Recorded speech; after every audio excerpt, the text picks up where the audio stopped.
Julian Assange en route vers la liberté.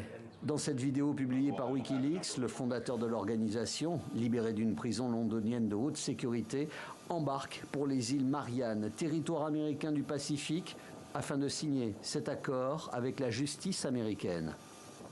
Au cours des années d'emprisonnement et de persécution de Julian, un mouvement incroyable s'est formé. Un mouvement de personnes de tout horizon, du monde entier qui soutiennent non seulement Julian, et pas seulement nous et notre famille, mais ce que Julian représente, la vérité et la justice. Nous avons toujours besoin de votre aide. Ce qui commence maintenant avec la liberté de Julian est un nouveau chapitre. Dans quelques heures, devant un tribunal fédéral américain, Julian Assange signera ce document dans lequel il reconnaîtra sa culpabilité pour complot pour obtenir et divulguer des informations relevant de la défense nationale américaine. Il encourt pour cette accusation 62 mois de prison.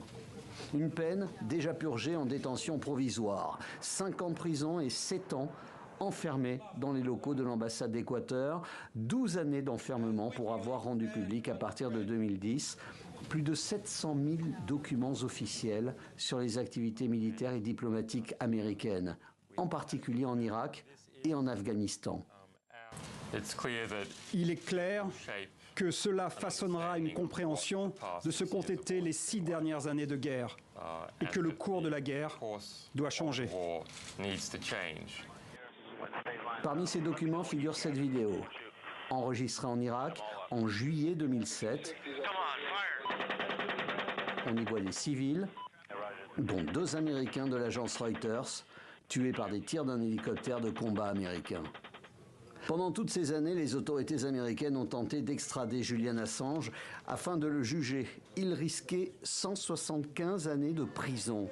En mai dernier, 2 juges britanniques lui avaient accordé le droit de faire appel contre cette extradition. Washington a donc décidé d'arrêter les frais. C'est une affaire dans laquelle il n'y a pas de gagnant, ou peut-être qu'en fin de compte, tout le monde est gagnant. Il n'est pas poursuivi, et le gouvernement américain peut dire qu'il a obtenu une concession de sa part. Celui qui fut l'un des hommes les plus recherchés du monde sera libre de regagner dans quelques heures son pays, l'Australie.